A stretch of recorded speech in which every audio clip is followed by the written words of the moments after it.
Alright, hello everyone, this is Albert and we are back with another video for the series of Raising Souls. And for this video, we are going to be talking about James Baldwin, Giovanni's Room. And y'all, this book is like so juicy. This is my, what was this, this is my fourth book that in my life, that fourth James Baldwin book that I've read. I've read The Fire Next Time, Sonny's Blues, and If Beale Street Could Talk. And I would say Sonny's Blues was probably one of my favorite stories to read from James Baldwin. But and now Giovanni's Room, it was something. So to give a brief background on James Baldwin, I feel like you should know who James Baldwin is. Well, this is the first book I'm giving in this series, and he's like an inspiration for this project that I'm doing because he writes just so good. I would say like him, Toni Morrison, they kind of have similar styles of writing, and they really are honest writers. Like, they are raw. The stories that they write, it can be, you can get a happy ending, you'll get a sad ending, but they're really their stories are really connected to reality, and everybody can relate to it. So, and Giovanni's Room is tragic, but it's very real, it's very honest, it's very it's just unfortunate that it's real life, but it's really important when it comes to queer literature. And we'll go ahead and start this up. So this is a very short book. Like, this is 169 pages. You can finish it in a week. I will say it took me like a good few weeks because I was busy this summer. But it's a really fast read. And James Baldwin writes in a way where everybody can really understand it. Like, I think this is a good book for a high school class, like a senior high school class. One of those books where they have you read some dystopian novel. And I think what I like about this compared to other stories like that, it's relatable and it's not science fiction. It's really the reality of the world. So it's literally takes place in 1950s France, and it also goes into like the United States during that time. So without further ado, let's go into how the story began. So we begin with this man named David, who is the narrator of this story. And from my understanding, is all the characters in this book are white. And I'm wondering I'm thinking about the context of when this story was published. Like, this was published in 1956. So the fact that there is queer topics talking about in 1950s Paris. And Paris, I know James Baldwin, he lived in Paris for a good amount of time. So I'm assuming this is semi-autobiographical. So it was, I guess it's in context, it would make sense not to publish this in the United States. And Paris in that time, it's probably a little more accepting in some areas, probably not as extreme as the homophobia in the United States, but I know it took a lot for Baldwin to get this published because it's really explicitly queer in this novel. So yes, David is an American. I think he's from New York. And we pretty much get an introduction to him. His mom passed away when he was 5. So he's been raised by his aunt and his dad. His dad, as we see, he doesn't have that much of a relationship with his dad. His dad has suffered from alcoholism. and has been bringing different women into the house. So I'm wondering what is the context of like how his father has been moving. Like, there's some critiques that I have of the book where I would like to know more about someone like David's dad and how he went and how he had to, and that's his coping mechanism with everything. And I I see there was a point in David's life where he had a relationship with a boy in high school, I think. So it was and in the United States at that time, you can't be gay. It's really hard to be gay back then, and and of course that affected the relationship, and David didn't feel secure in his sexuality that back then. So he can't be free with the love that he with Joey. So, but it was high school. It's like it's a young people that are trying to figure out how to navigate through the world. So it's like, what can we do with this relationship anyway? So that is unfortunate. So that kind of like set the tone on like how David navigates with the relationships and the decisions that he makes with those relationships. So he's still been grieving his mom and everything. So he I think that also plays a role into like how he moves. I think he's still grieving his mom. Like even into his adult, he hasn't really like unpacked how the absence of his mother has affected his life, and what would have happened if his mom was able to be around, and his dad, and not even just his mom, his dad was more present in his life. But he had a nice relationship. I think he had a nice relationship with his Aunt Ellen. And then his Aunt Ellen and his dad, they be going back and forth. They be arguing nonstop. But there was this one moment where his Aunt Ellen and his dad really got into it. And his Aunt Ellen got his dad together about the alcoholism and the women that he been bringing around the house. And David didn't even really. I think that also set the tone. Like, David didn't even really look at the women as like human beings. They were sexual occupants for his dad. So I'm wondering if that also got into how he's been navigating with his current fiance, who interesting enough, they were in separate countries together. I'm gonna go deep into it. Let me see if there were some highlights of this book that I got from that chapter. Is this part where David said, "But people can't unhappily invent their mooring posts, their lovers and their friends any more than they can invent their parents. Life gives these and also takes them away, and the great difficulty is to say yes to life." So he's pretty much talking about how it was hard for him to detach his upbringing into the decisions that he's making in life. And is there anything else?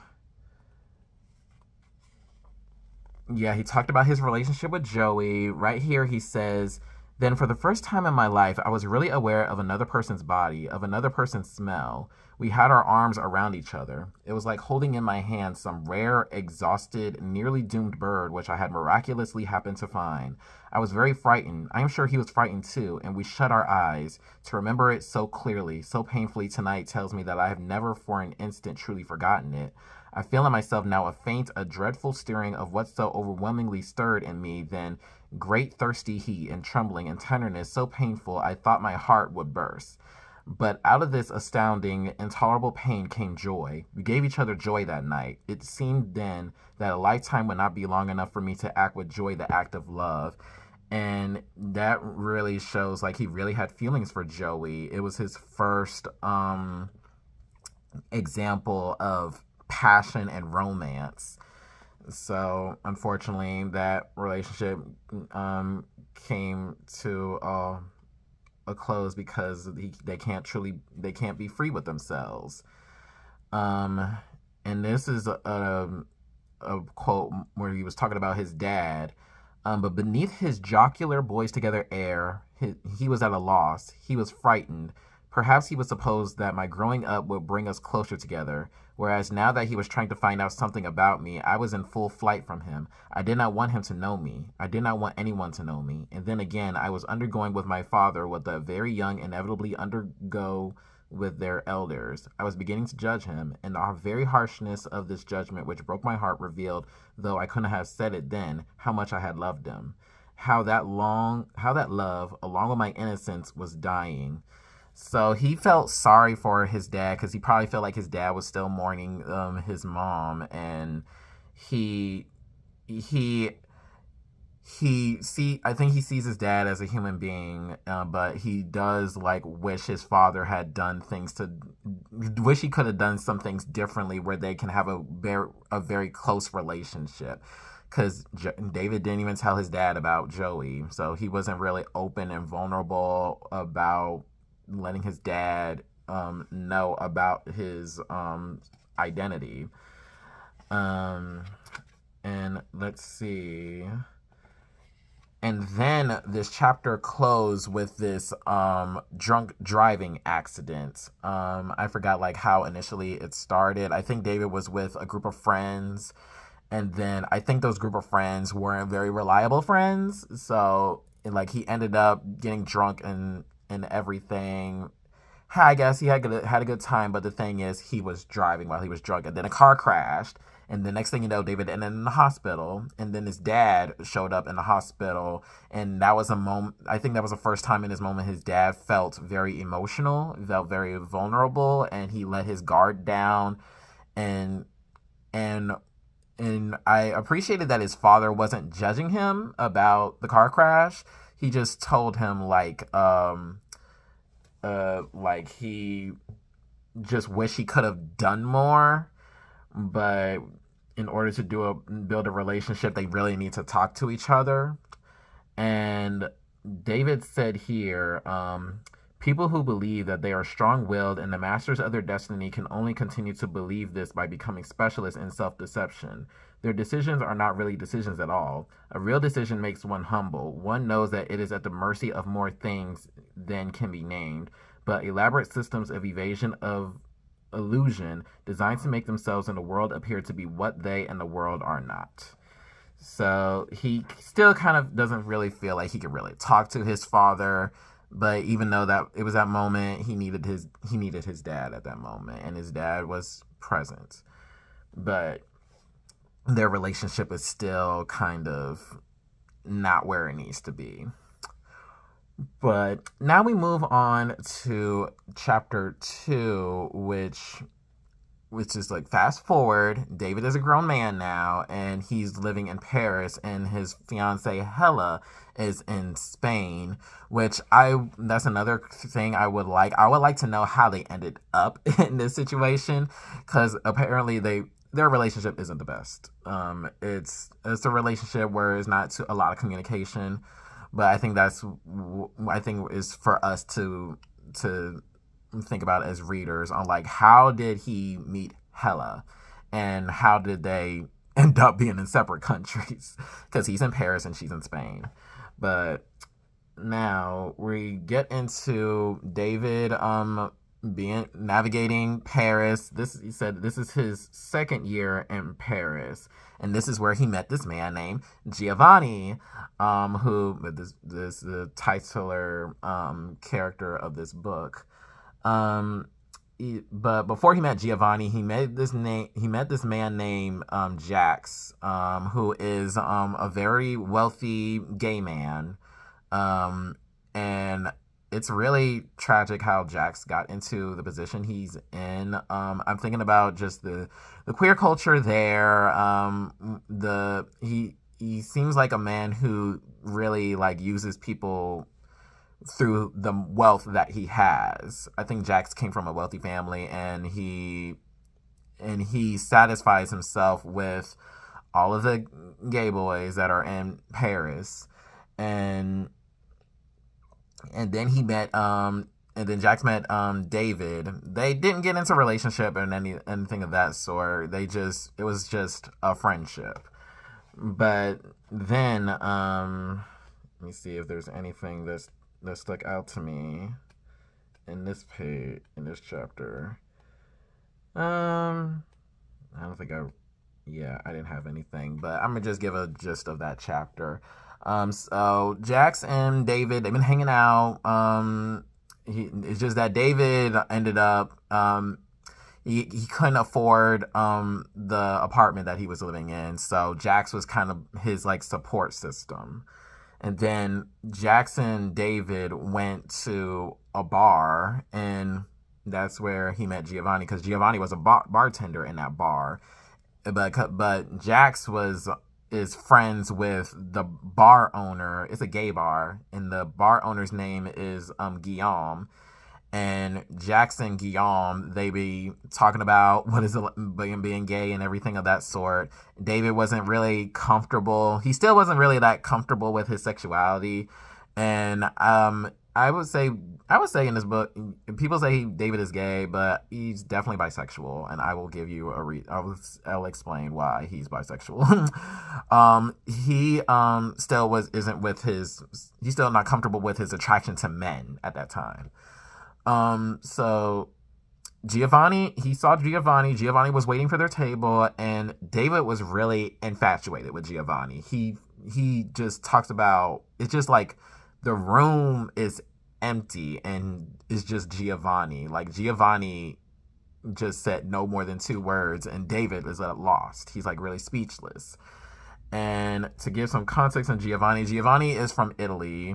Then he moved to Paris, and we'll get into context on like how he got into Paris later on.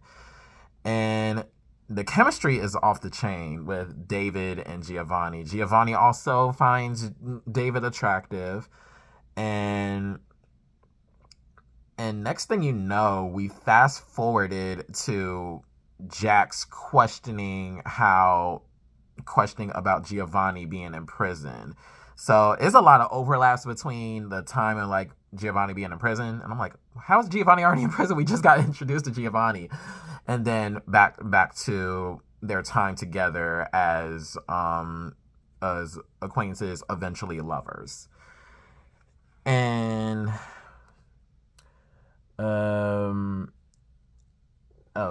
here's the page that I skipped about it. So yeah, they had a lot of banter together, and David found Giovanni to be even more charming, and Giovanni has these nights. He's very witty, and they always have these mentally stimulating conversations. Like, here's what Giovanni said, and right here, he said, "Time is just common. It's like water for a fish. Everybody's in this water. Nobody gets out of it. Or if he does the same thing happens to him that happens to the fish, he dies. And you know what happens in this water? Time. The big fish eat the little fish. That's all. The big fish eat the little fish, and the ocean doesn't care." And then they be having these banters. They really have these mentally stimulating conversations. So you can tell like there's not just a physical attraction, but there's a mental attraction between the two. And they were flirting. They were flirting back and forth. Let me see if I found something. Yeah, it was Giovanni. Yeah, let me see. Yeah, Giovanni said here, don't you know when you have made a friend? And David said, so soon? Because, like, this is when they just met. And Giovanni said, why no? We can wait another hour if you like. We can become friends then, or we can wait until closing time. We can become friends then, or we can wait until tomorrow. Only that means when you must come in here tomorrow, and perhaps you have something else to do. Tell me, what is this thing about time? Why is it better to be late than early? People are always saying, we must wait, we must wait. What are they waiting for? So there's clearly some tension between David and Giovanni. And that is in chapter 2. Chapter 3 is where they go into like all the little adventures. They go around in Paris.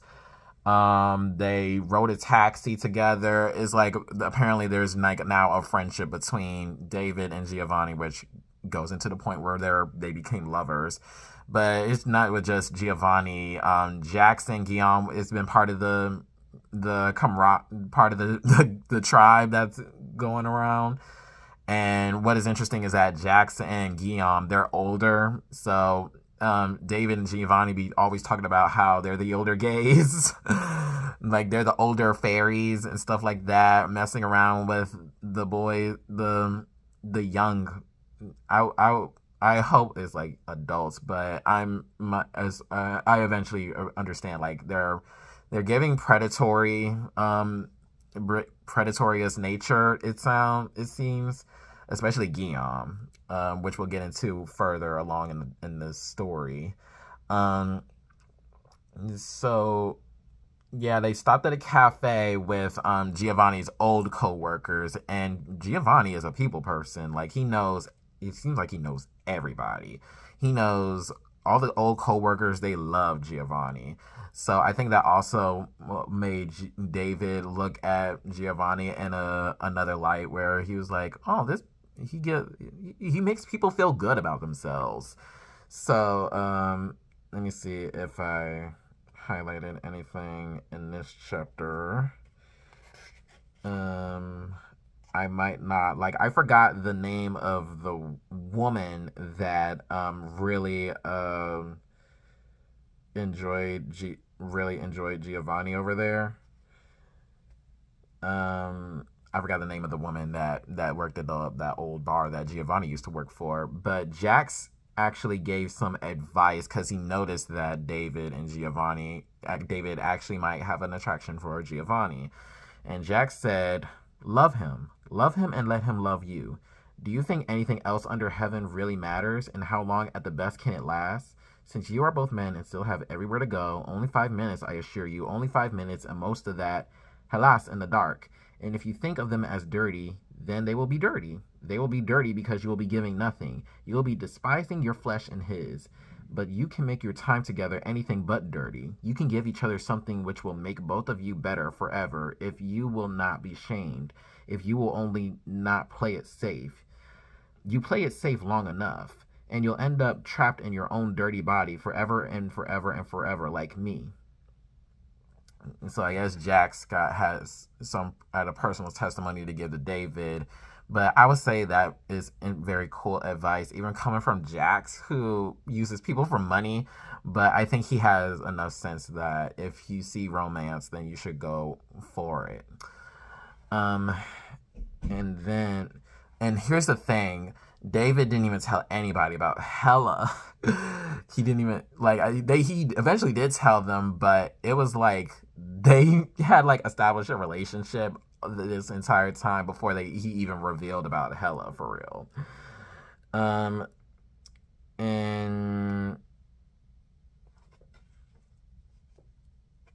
yeah, so David and Giovanni get to talking more about each other. Then Giovanni revealed that he and Guillaume have been working with each other for years, and Guillaume is his boss. And then there's these moments where apparently he revealed that it's been a toxic, abusive relationship with he and Guillaume. It seems like it got to the point where it got to things that were sexual. So I guess Giovanni felt kind of trapped into working for Guillaume, and David appreciated that he got to express some raw tensions. Like, he got to see Giovanni in his most confident and his most vulnerable, and I guess that gave more attraction to him. And then because David wasn't able to make the payments for his living situation, Giovanni offered that David could stay with him in his room. And I think it's just, I don't know if it's a studio or one bedroom, but we got to Giovanni's room, which is not even named just because of Giovanni's room. Giovanni's room is like a metaphor for people that aren't their most authentic selves and not honest with themselves. And the room is like the safe haven for them to be with themselves. Because they also talked about, because David also talked about how messy Giovanni's room is, and like it's by the garbage can and stuff like that, and that's like representative of like how people that are queer have been treated back then. Like they're there with the trash. They're the deviants of society, and even though that's the case, he feels like he can be himself in Giovanni's room. And that's also representation metaphor for people that are in a closet, that are having to fight with, that are in this war with themselves. So he spent the night with Giovanni. He also talked about how was it like being with Giovanni. Like, of course, they got into sexual activities, and he really felt like he really made love with Giovanni. He actually enjoyed himself in his company. And I think it was the next morning, and then Giovanni wasn't there. There was a nosy caretaker, and even though unlike with Joey, with his childhood friend, his lover, Giovanni, he's a grown man now, and David is with another grown man. They're adult lovers now. So it's like, this is interesting now, because now he's an adult, being comfortable with his sexuality at that moment. But when the caretaker has been around, and I think Giovanni, he had to work, so David was still in the apartment. That caretaker was nosy. He was trying to find out like how all this mess came about or something like that. She was trying to ask David some questions, and then he got into nose, and then she tried to say like, do you have a wife? You should be happy with everything like that. It's like she was getting very nosy. I think he did tell her that about Hella, and she was talking about how you should keep that woman. She probably did question like, why is she in Spain? But she said like, you deserve to be being in a happy relationship with someone. But we're talking about in a heteronormative perspective about what's romantic happiness. So David kind of like, he's like, yeah, I agree. But I would say, but even with that, just like David really is with Hella because of the heteronormative standards that are placed in society. We're talking about 1950s, where it's illegal to be gay back then. It is very criminalized. And that is the end of chapter 3. And now we're going into part 2, chapter 1, in which Giovanni pretty much confronted David about Hella being Hella, because apparently Hella is supposed to come visit David in Paris soon. And then David was asked about his relationship status, what's his relationship history, and then he revealed like about Hella. And then Giovanni was questioning him like, why is she in Spain? Is she a sugar mama? It's like, she's a younger woman, but she is younger than David. But it's like, okay, if she is a younger woman, she's most likely trying to find a Spanish man. She's probably mad at you or something. She probably going on in another affair or something like that while you're here in Paris. So what's the deal? So David got very insecure about his relationship with Hella. And Giovanni can like see right through him. Like he just knows like he's not telling him the full truth, but he was trying to fish it out of him, but David like couldn't resist and stuff like that, which I found, which is very interesting considering how he grew up. And I'm thinking about how David's dad has been when it comes to relationships and not communicating with people. And let me see, there was this page, I've highlighted something in this paragraph where David said, and I realized that such childishness was fantastic at my age. How he talked about how Giovanni released an inner childhood, that innocence, that happiness, that blissfulness when you were a child. David said, and I realized that such childishness was fantastic at my age, and the happiness out of which it sprang yet more so. For that moment, I really loved Giovanni, who had never seemed more beautiful than he was that afternoon. And watching his face, I realized that it meant much to me that I could make his face so bright. I saw that I might be willing to give a great deal not to lose that power, and I felt myself flow toward him, as a river rushes when the ice breaks up. Yet at that very moment, there passed between us on the pavement another boy, a stranger, and I invested him at once with Giovanni's beauty, and what I felt for Giovanni, I also felt for him. Giovanni saw this and saw my face, and it made him laugh the more. I blushed, and he kept laughing, and then the boulevard, the light, the sound of his laughter turned into a scene from a nightmare. So it was like, this love is like so real that it's scary. He can't believe he's really falling for a man. And I think that can be really beautiful and yet so dark, the way he's describing it. Like, James Baldwin is such a good writer, but like, I can't believe it. And then that's the end of that chapter. Chapter 2, part 2, goes more into the symbolism of Giovanni's room. And David said here, he narrated here, and I stared at the room with the same nervous, calculating extension of the intelligence of all one's forces which occurs when gauging a mortal and unavoidable danger. At the silent walls of the room with its distant, archaic lovers trapped in an interminable rose garden, and the staring windows staring like two great eyes of ice and fire, and the ceiling which lowered like those clouds out of which fiends have sometimes spoken, and which obscured but failed to soften its malevolence. Behind the yellow light which hung like a diseased and undefinable sex in its center. Under this blunted arrow, this smashed flower of light, lay the terrors which encompassed Giovanni's soul. I understood why Giovanni had wanted me and had brought me to his last retreat. I was to destroy this room and give to Giovanni a better life. This life could only be my own, which, in order to transform Giovanni's, must first become a part of Giovanni's room. And sometimes when he was not near me, I thought, I will never let him touch me again. Then when he touched me, I thought, it doesn't matter. It is only the body. It will soon be over. When it was over, I lay in the dark and listened to his breathing and dreamed of the touch of hands, of Giovanni's hands, or anybody's hands, hands which would have the power to crush me and make me whole again.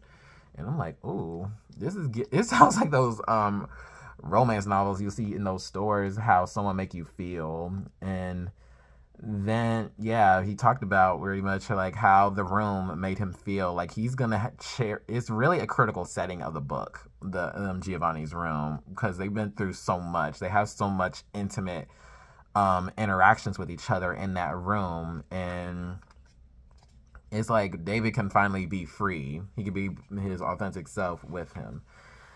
And then they talked about how he and Giovanni went to American Express, and while they were waiting to get, I think they were waiting to get mail from David's dad, because his dad has been sending him letters from overseas, because his dad still lives in the United States and David's been in Paris, so David's dad has been sending him some mail letters just to let him know he's got some money, probably some money to help him with some payments or just to survive. So some support, some sources of support for David. And then his dad got this very passive aggressive letter from his dad. And his dad was like very upset that David hasn't been reaching out to him like as much as he probably should have. And then he got another letter from Hella, and then Hella said that she felt really happy in Spain. She actually considered staying in Spain. So she felt like she could really be happy in Spain, and that kind of share like there were some things that were happening in that relationship. Like they're about to get engaged, they're trying to get engaged and everything of that sort, and she's saying she's happiest when she's not with you. So that that is really says a lot about the relationship. Um, and then I think Giovanni had to go back to work. So, and David was still reading those letters and stuff like that. Then this is the part where it said, yeah, David is bisexual because he ended up going to it was another bar, and then he met this woman named Sue, and next thing you know, he and Sue had a good time. So, and it's interesting how James Baldwin describes David with his interactions with women as compared to men. Because like with Giovanni, David is like speechless. He's really like vulnerable. He really like Giovanni got a hold on him, got him on a chokehold. But with Sue, he felt so confident, so suave. Like the band, like it was like very easy to flirt with her, and she was at a loss for words. And then they had the time of their lives. But I found that interesting. I guess it goes into masculinity, how the machismo personality when men try to pursue women versus when a man is pursuing another man, and how masculinity, it's really different when it regards to with a person's attraction to women versus another person's attraction to men. So I found that to be very interesting, how David is like two different people when it regards to Giovanni and Sue. But it was clear that Giovanni and David, they weren't exclusive. So I'm sure Giovanni knows about the situation and knows that he's like David could get around sometimes. And that is the end of that chapter.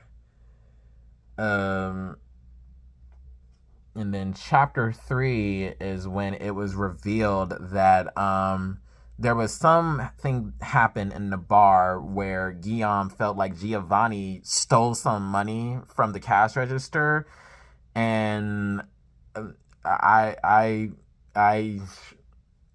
based off what we're hearing about the relationship between Guillaume and Giovanni, it sounded like maybe there was a moment where Guillaume tried to have sex with Giovanni, and Giovanni was like, no. So it got to the point where it got heated. So Guillaume fired Giovanni, which that is an act of sexual violence, because you're trying to exploit his position, trying to get some sexual gratification out of that. And let me see. I think I wrote here. I think I saw something here. Yeah, David said here, and I also felt, standing so close to him, feeling such a passion to keep him from terror, that a decision once again had been taken from my hands. For neither my father nor Hella was real at that moment, and yet even this was not as real as my despairing sense that nothing was real for me.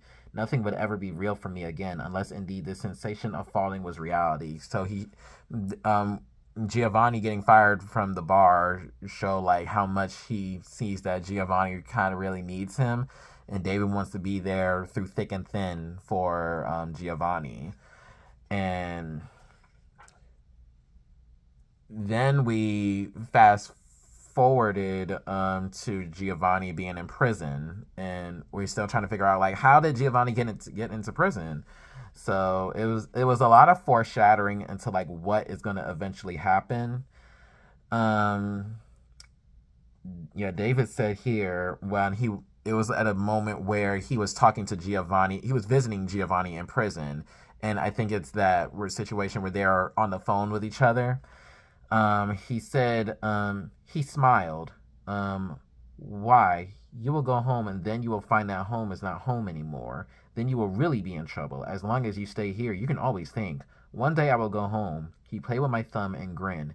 N'est-ce pas?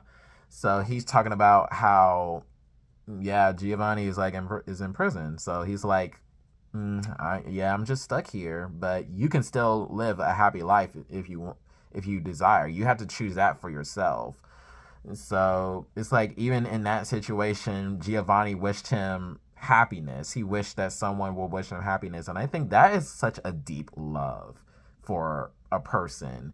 Like even in that situation where you just things just aren't working out, but we didn't realize like what was about to ensue before he ended up being in prison. And that was the end of that chapter. And chapter four, it's long, but y'all, I was reading chapter 4 as if it was a soap opera. Like it was really like juicy television. So this was before Giovanni been in prison. I would say this is back when after he had his time with Sue. So Hella finished her time in Spain and she started to visit Paris. And when David noted that she was on her way back to coming to Paris, he disappeared from Giovanni. Like I think it was like I think it was like 3 days, I think they said in the book. Giovanni didn't know where David is. Like it got to the point where Giovanni thought David was dead and thought he was in a river or something like that. So David got to see Hella, and then he realized like how much he missed her. So even though he was with Giovanni, it looked like he still had like feelings of care to an extent, not all the way there for Hella. Like they were clearing the air of the relationship. Apparently we learned that they have poor communication when it comes to each other. Like Hella has to read David's mind, and David just be like, everything is okay, but when you realize like not everything is okay. Like he has to put on this masculine facade to navigate the relationship. And let me see if they were talking about they talking about being married, getting engaged and stuff like that, because they were excited to get married back then. I think Hella was. But then when Hella, during her time in Spain, she really learned like women really can't function outside of being in a relationship with a man. So and we're talking about gender roles in 1950s, which we know women were in it, like it's legally inferior to men back then. Even though sexism still happens today, women are still inferior to men because of patriarchy. But we're talking about in the context of 1950s, it's like Hella can't get a job for real. Like she can't get a bank account if she wasn't married. So she realized like David is her life support at this point. She really couldn't do too much. And they were talking about a conversation, and then David was like really confused. Like you can tell like he doesn't get women. He doesn't understand sexism and patriarchy and all that sort. Hella said, "Why? I'm talking about my life. I've got you to take care of and feed and torment and trick and love. I got you to put up with. From now on, I can have a wonderful time complaining about being a woman, but I won't be terrified that I'm not one. Oh, I'll be doing other things. I won't stop being intelligent. I'll read and argue and think and all that, and I'll make a great point of not thinking your thoughts, and you'll be pleased because I'm sure the resulting confusion will cause you to see that I've only got a finite woman's mind, and after all. And if God is good, you'll love me more and more, and we'll be quite happy. Don't bother your head about it, sweetheart. Leave it to me." So she's saying, like, even though I know this is the way I have to let go because of society, don't think I would let you talk me out of my mind. Like I'm a fully realized individual now. Like I'm moving differently than I was moving before our relationship, because I just wanted to be in a relationship, but now I don't want to be in a relationship just to say I'm going to be in a relationship. I actually want to love you, and I actually want you to know my opinions and stuff like that. I want to challenge you to become a better person. I want you to challenge me to become a better person. So David is still like, oh, okay. they had to take in context. He doesn't know how the dynamic between his mother and the dad was because his mom died when he was 5, and his dad was doing what he was doing after that. And then Hella eventually got to see where David has been. David got to give her a tour. They went to the gay bar, which is like, oh, okay, David. So David got to introduce Hella to Jax, and then apparently there was a previous relationship. They actually known each other before, and Jax and Hella don't like each other. It was very interesting, like the dynamic about that relationship. And then she met Giovanni. Giovanni was there, and then Giovanni was like, oh, so you are alive. and Hello had to take a step back, like, oh, what was going on here? Oh, you didn't tell them that I'm coming to town? So Giovanni said here, I have never reached you. You have never really been here. I do not think you have ever lied to me, but I know that you have never told me the truth. This was when he was in a side conversation with David, like he took David to the side. He said, sometimes you were here all day long, you read, or you open the window, or you cook something, and I watched you, and you never said anything, and you looked at me with such eyes as though you did not see me, all day while I worked to make this room for you. If you cannot love me, I will die. Before you came, I wanted to die. I've told you many times, it is cruel to have made me want to live only to make my death more bloody. So, it was, that took David aback. So they eventually just, when Hella was around, they were just having casual conversations, and Giovanni was still like looking at David kind of weird, rightfully so, because you disappeared out of him. So David was still trying to play it cool, like he was trying to give the impression like nothing was deeper than what it actually is. And then Hella kind of got uncomfortable with the situation. She tried to excuse herself and try to say, I'm kind of tired. She tried to play it off like, I'm kind of tired. I made through all this way from Spain. Can I go? I want to go like to a hotel or something. I'm ready to go. And then David's like, we can go somewhere. And then Giovanni and Jax offered a drink to something later on, like so we can catch up on like, okay, you disappeared. We'll see. We'll just check up on each other, checking in on each other. And then David said, okay, sure. And then Hella, by the time they left, she was asking all these questions like, that Giovanni is very interesting. And then he said, yeah, I got to live with him because I couldn't afford the where I was staying beforehand. And Hella was like, oh, why didn't you tell me you live with Giovanni? And it's like, it's not big of a deal. It's nothing serious or something like that. And she was trying to understand, like, okay, what is going on? But you could tell Hella is a smart woman. Like, she is catching up on these signs and like what is going on. She's picking up things, and she's like reading. Yeah, she's reading between the lines of everything. And then, they went into more conversations like, I just don't want you to feel like you have to hide anything from me. So if you want to say anything, just say it. Just let me know how you truly feel and be honest with me. And David's like, sure, okay. And then David said he had to pick up some things from Giovanni's room, so because he still got some stuff there, so he could bring them back to his hotel with Hella. So he went to Giovanni's room, and y'all, this was the scene. Like, if there's a television adaptation of Giovanni Room, whoever is going to play Giovanni this is an Oscar-worthy performance. So David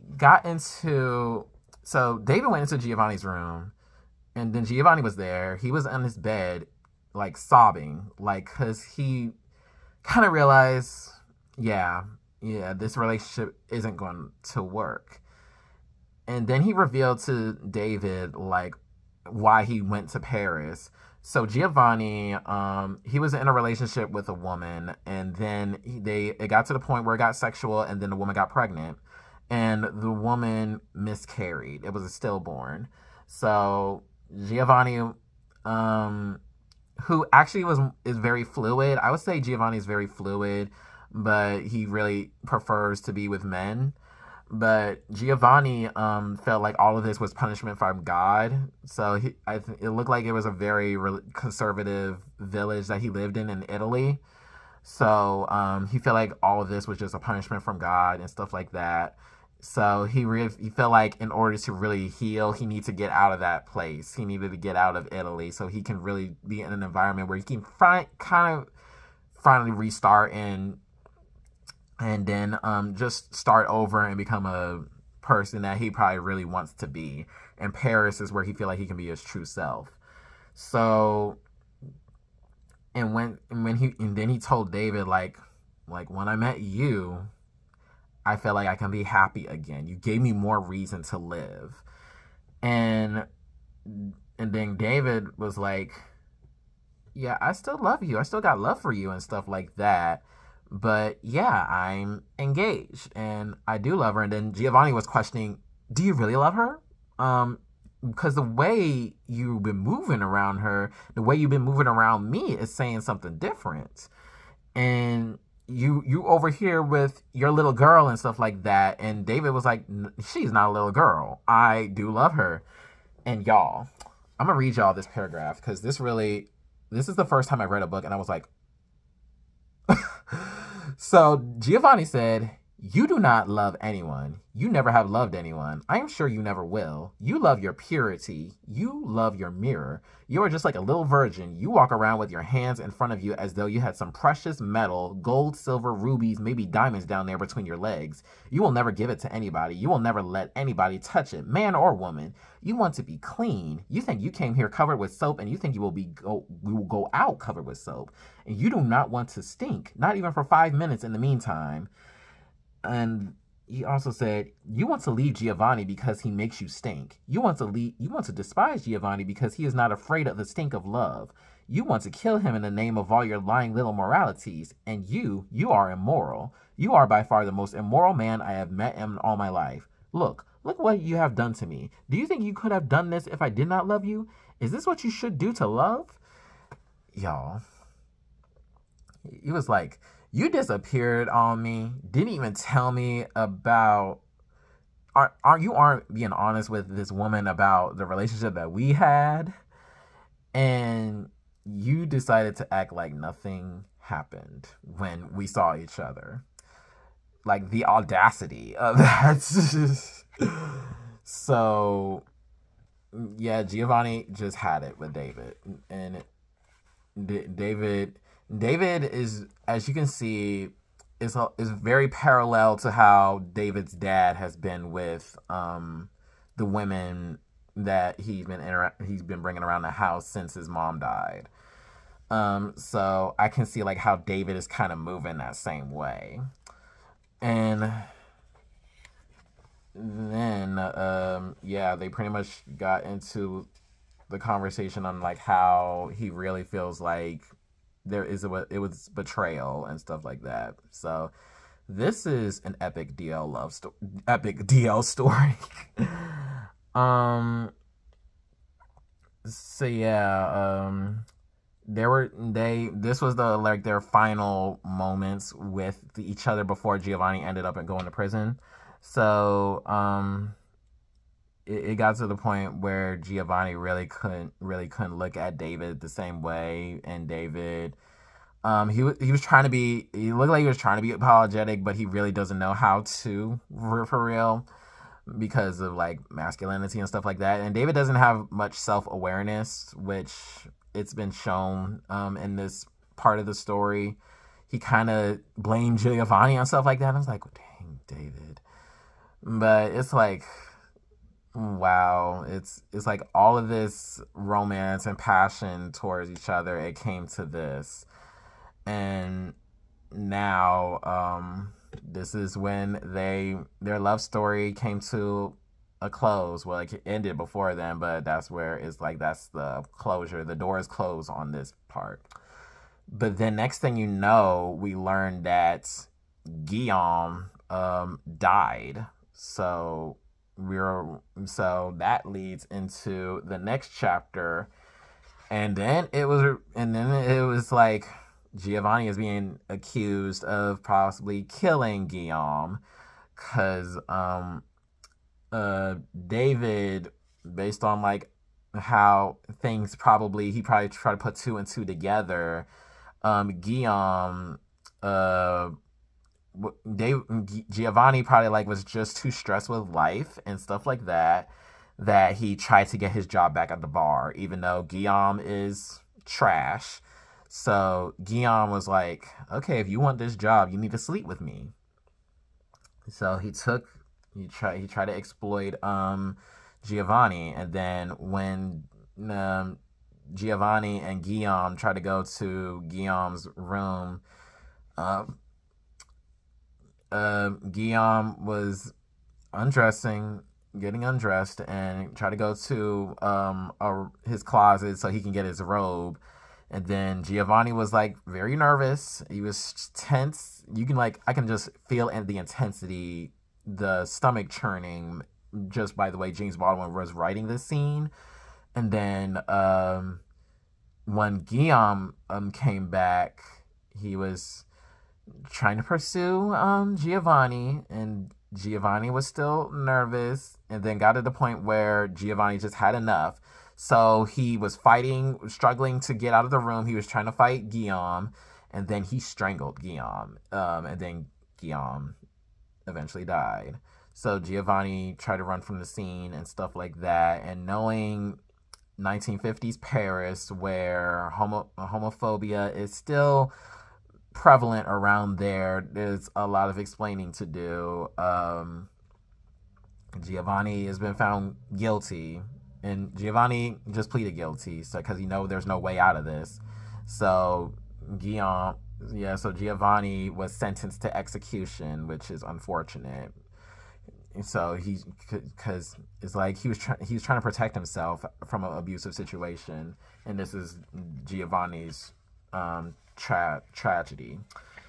So it's like while all this was happening, wow, I really felt a way about David when he was like, because David and Hella, they had their moment. They were just traveling around the city, watching movies, living their best lives, and Hella noticed like David kind of felt shame because he was asking, because she knew that he and Giovanni were close. So, and the news broke out about Giovanni and everything like that. So she was like, are you okay? Are you worried about Giovanni or something like that?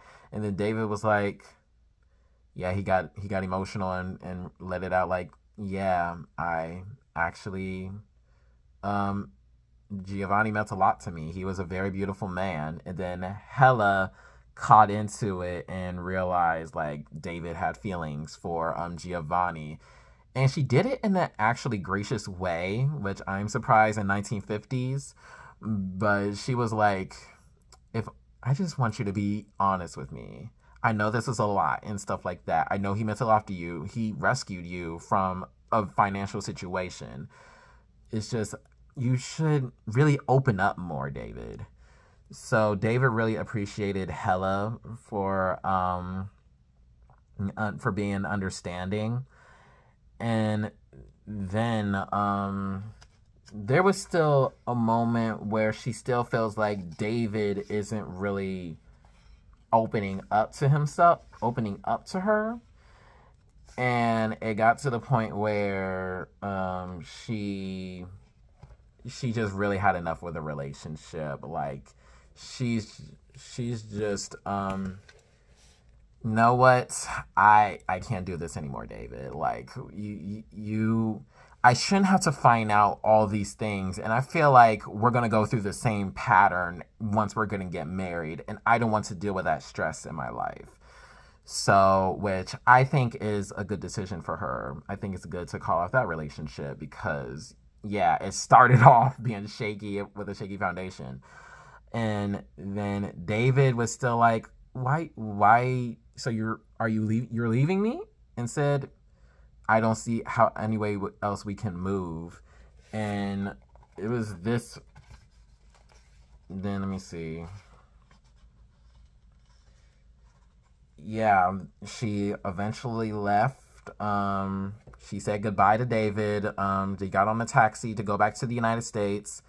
And David was talking about how he just wanted to leave Paris because of all the stuff that's been happening between him, Giovanni, and all the tragedy that's been going on. He feel like he needs to go. And Hella was like on board with it, but when she realized like the way their relationship is structured, it's not gonna work. So Hella thinks she's better off just going back to the United States. And David didn't want to go back to the United States because, he can't be himself there. So he was thinking about going to another country.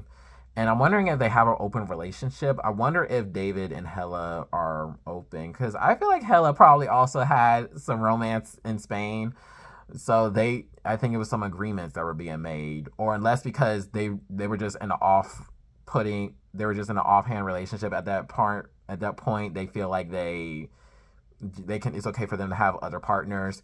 But it's like, even when they reconnected, David still definitely loved Hella. He just need to do more in considering her feelings and stuff like that. But then Hella, eventually left into the taxi. I think she was going back to the United States. And then David got back into feeling guilty about Giovanni. He really blamed himself for Giovanni being in prison, even though he really had nothing to do with that, because it was Guillaume. Guillaume was a very abusive man. And then I found it interesting how, and the news broke out, Guillaume was portrayed as this well-caring philanthropist, but we can see behind the smokes and mirrors, behind closed doors, that he is trash and very abusive. So David was starting to think about how Giovanni's processing while he was preparing for his execution, and this part broke my heart. He's like envisioning what Giovanni is going through when he's preparing his execution. Giovanni's face swings before me like an unexpected lantern on a dark, dark night. His eyes, they glow like a tiger's eyes. They stare straight out, watching the approach of his last enemy. The hair of his flesh stands up. I cannot read what is in his eyes. If it is terror, then I have never seen terror. If it is anguish, then anguish has never laid hands on me. Now they approach. Now the key turns in the lock. Now they have him. He cries out once. They look at him from far away. They pull him to the door of his cell. The corridor stretches before him like the graveyard of his past. The prison spins around him. Perhaps he begins to moan. Perhaps he makes no sound. The journey begins. Or perhaps when he cries out, he does not stop crying. Perhaps his voice is crying now. And all that stone and iron, I see his legs buckle, his thighs jelly, the buttocks quiver, the secret hammer there begins to knock. He is sweating, or he is dry. They drag him, or he walks. Their grip is terrible. His arms are not his own anymore. Down that long corridor, down those metal stairs, into the heart of the prison and out of it, into the office of the priest. He kneels, a candle burns, the Virgin watches him. Mary, blessed Mother of God. And then, the execution happened, and then David has been reminiscing about the room, and that is the end of that story, which, it was a tragic ending, and it was like, shows like how brutal things were like back in the 1950s. And that is the end of Giovanni's room. So even though it's very traumatic what happened, this story it's real life. Like, the writing and the characters are so interesting. Like, if there is a sequel, I will really do it, but James Baldwin is no longer with us, so but this is a very interesting story, y'all. Like, I really think this is something that everybody can really read. I think even in high school students should. This is like a good book for like high school classes to like do like a summer reading and analysis or something like that. Like, it made me think about those type of stories. But there are a lot of themes in this book, like when in regards to homophobia, how people that are bisexual having to navigate their attraction to men, their attraction to the same gender, and the social alienation. There was a lot of isolation, a lot of like self-isolation in what David has been going through because he couldn't be free to be himself. You also got to talk about how the gender roles and patriarchy has been going around with Hella's character and how she's been feeling about herself. And she's like, if this is the way I gotta move, I'ma still be myself around you. I know my role in this society, but don't talk to me crazy. And also, when it comes to power dynamics and abuse and stuff like that, that is interestingly portrayed because that is definitely real. Because I don't know if y'all stories about a lot of rich white men that exploit a lot of queer youth, especially when the youth are working for them and if they're like the youth are like sex workers or something like that, and terrible stuff be happening to them. So I found that interesting that James Baldwin was able to capture that and is very relevant to today. So yeah, y'all, that is Giovanni's room. Even though I do have my critiques on like how I wish there were just more to be explained and revealed in the story, you really feel a lot in those 169 pages. But yeah, stay tuned for another part. It's probably gonna be a while before I give another part because I'm going back to school soon, y'all. So reading is gonna be it's gonna be a tough time trying to read a book again. But thank y'all for staying with me for this part. Follow me at Raisin Souls, my book page, or you can follow my personal Instagram at Intellectual Albert, which will be in the description box below. And yeah, so y'all have a good day, and happy birthday month to James Baldwin. I initially wanted to finish this book by the time James Baldwin's birthday came, which is August 2nd, I think, but I didn't read the book. I wasn't finished with the book by the time, but I'm glad that I was able to get through it because it is a really fascinating read. And yeah, y'all stay blessed, and I'll see y'all next time. Bye.